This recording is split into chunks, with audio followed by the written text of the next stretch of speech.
Olá, doutores, vamos continuar nossa aula? No nosso vídeo anterior, a gente estava falando do magistrado, não é? Do juiz, das funções desse juiz, dessa função maior de direção que ele tem do processo. E agora nós vamos falar dos auxiliares. E aí, nós temos um rol desses auxiliares lá no artigo 149, isso, 149, tem que conferir, né? No artigo 149 e seguintes do CPC. Claro que quando a gente pensa em auxiliares do Poder Judiciário, não dá para a gente dizer que o juiz vai zelar, ele sozinho vai fazer essa direção e ele sozinho vai zelar por tudo.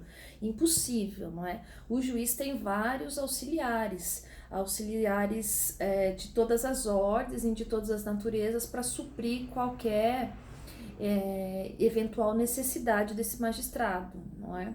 Pensando aí num magistrado no sentido lato sensu, seja efetivamente o juiz lá de primeiro grau, o desembargador, eventualmente um ministro, enfim.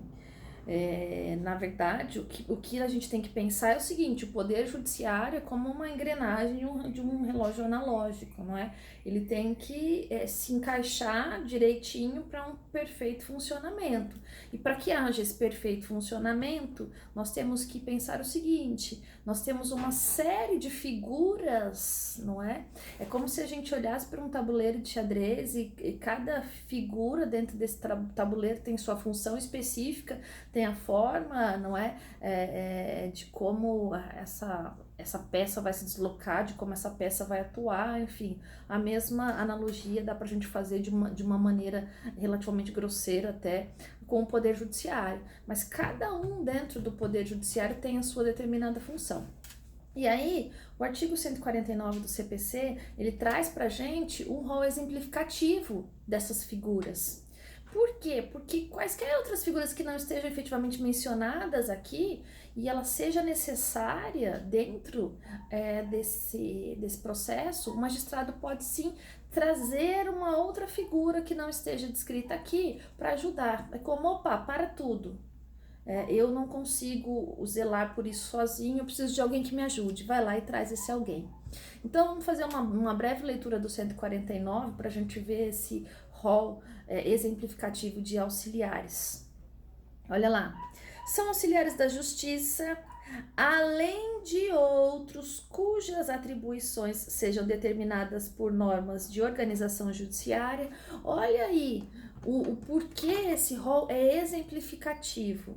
Além de outros, quais outros? Quaisquer que forem necessários. Então, além de outros, ou seja, leia-se, faça a seguinte leitura do artigo 149. Olha, nós estamos trazendo para vocês, não algumas figuras que são consideradas como auxiliares, ok? Mas se o magistrado precisar de um outro auxílio que não seja de nenhuma dessas pessoas citadas aí, ele pode chamar. Essa é a leitura que a gente tem que fazer, tá bom? Vamos voltar então para a íntegra. São auxiliares da justiça, além de outros cujas atribuições sejam determinadas pelas normas de organização judiciária, o escrivão, o chefe da secretaria, o oficial de justiça, o perito, o depositário, o administrador, o intérprete, o tradutor, o mediador, o conciliador, o partidor, o distribuidor, o contabilista, o regulador de avarias, etc. Ufa, quanta gente! E ainda pode ter mais gente? Claro que pode. Vamos imaginar uma outra figura, olha, o leiloeiro. Isso, a figura que vai lá e realiza os leilões. O leiloeiro também importante? Também. O depositário, quem é o depositário? Essa figura que vai lá e fica responsável por guardar um determinado bem. Vamos seguir aqui pela ordem, não é? Então, nós temos lá, olha, a figura do escrivão, aquele que vai auxiliar com as escritas, não é? O chefe da secretaria, o oficial de justiça. O oficial de justiça é esse que vai lá levar uma citação, uma intimação, que vai realizar uma determinada penhora de um bem. Quem mais aqui, olha? O oficial de justiça, o perito. E que perito é esse? Perito, leia-se perito como qualquer figura que precise de um conhecimento técnico. Pode ser um perito médico, pode ser um perito contábil, pode ser dentro da perícia médica, pode ser um ortopedista, pode ser um psiquiatra, pode ser até um cirurgião plástico para ver se aquele dano estético é reversível. Pensa que está discutindo que tem uma questão discutindo um dano estético. Esse dano estético é reversível? Sim ou não? Então nós temos uma série pensando aí na perícia médica, tá bom? Olha, essa pessoa vai poder trabalhar, não vai poder trabalhar, tem condições de exercer uma outra atividade, enfim. Então temos lá, o perito pode ser um perito contábil para apurar um cálculo, um eventual cálculo, né? Principalmente na fase de cumprimento de sentença, existem muitas discussões acerca dos valores cobrados.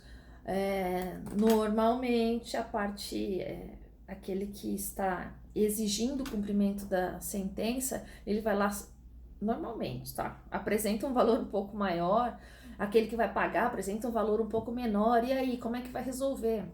Se as partes não entram no acordo, se o valor não é aproximado, se dá muita divergência entre os valores, será encaminhado sim para um perito contábil.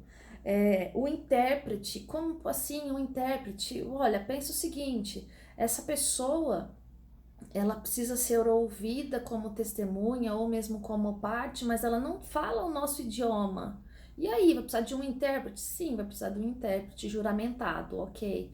Vamos imaginar que essa pessoa, ela apenas se comunique através de Libras, o magistrado não consegue se comunicar através de Libras, vai precisar de um intérprete sim. Uma outra situação, continuando o rol do 149, fala a respeito do tradutor, o tradutor juramentado. Pensa aí, junta um documento em mandarim. Quem é que vai ler isso? Não é? O magistrado tem esse conhecimento em mandarim? Não, então vai precisar de uma tradução juramentada. Será também um dos auxiliares.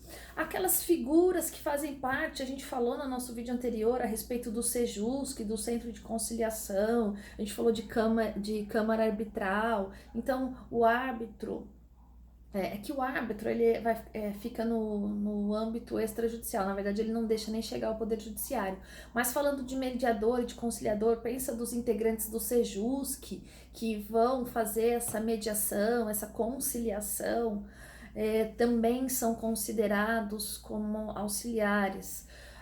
O escrevente, que vai lá, tem suas tarefas próprias, o chefe do cartório, e mesmo, não vamos esquecer dos estagiários, não é? Os estagiários estão lá auxiliando, não deixam de ser auxiliares da justiça também, não é? E tem um monte de estagiário que trabalha pra caramba lá no fórum, enfim. Então, nós temos todas essas figuras. E quando a gente fala aqui figura do administrador, quem é esse administrador? Que tá lá, olha, no artigo 159 do CPC, dá uma olhadinha aí. A guarda e conservação dos bens penhorados, arrestados e sequestrados, arrecadados, serão confiadas a depositários ou administrador, não dispondo a lei de nenhum outro modo. Ai, me desculpem. Seguinte, esse bem que foi penhorado, bem que foi arrestado, são bens que estão sendo resguardados para a decisão de uma lide.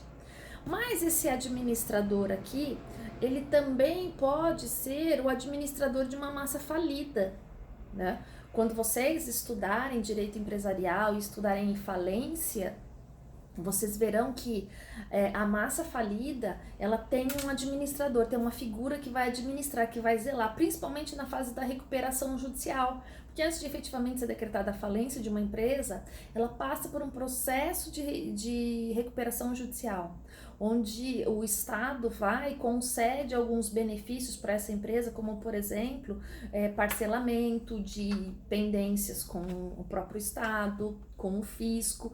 Para quê? Para tentar manter essa empresa. Por quê? Pensando na função social da empresa. Então, nós temos também os administradores, que são figuras de extrema importância, não é? A respeito do oficial de justiça, a gente já falou também do oficial de justiça, né, que vai lá, vai fazer. Em alguns casos, nós temos a obrigatoriedade das citações e intimações pessoais. O oficial de justiça é ele que vai fazer, o oficial de justiça que vai lá e faz penhoras de bens, não é? Enfim, nós temos aí todos os auxiliares e quaisquer outros que o magistrado necessitar. Ele sentiu a necessidade que precisa dessas pessoas, ele vai lá, chama essas pessoas para auxiliá-lo. Como a gente estava falando, né, o capítulo 3, que fala dos auxiliares da justiça, começa lá no artigo 149 e vai até o artigo 174. Então, para nós não ficarmos aqui lendo artigos juntos, certo? Eu falei de uma forma muito geral, peço que vocês leiam todos os artigos, peço também que vocês peguem a doutrina, aquela doutrina que vocês estiverem seguindo, não precisa ser necessariamente que eu sigo. Eu vivo falando da doutrina do professor Cássio. A doutrina do professor Cássio, além de ser uma doutrina super boa, eu gosto muito da forma como ele aborda. Enfim, você tem ela disponível na nossa biblioteca virtual. Lembra daquele convênio que a Drummond fez com a Saraiva? Nós temos o livro atualizado. Vai lá, pegue lá pelo índice, vê direitinho onde que tá, leia.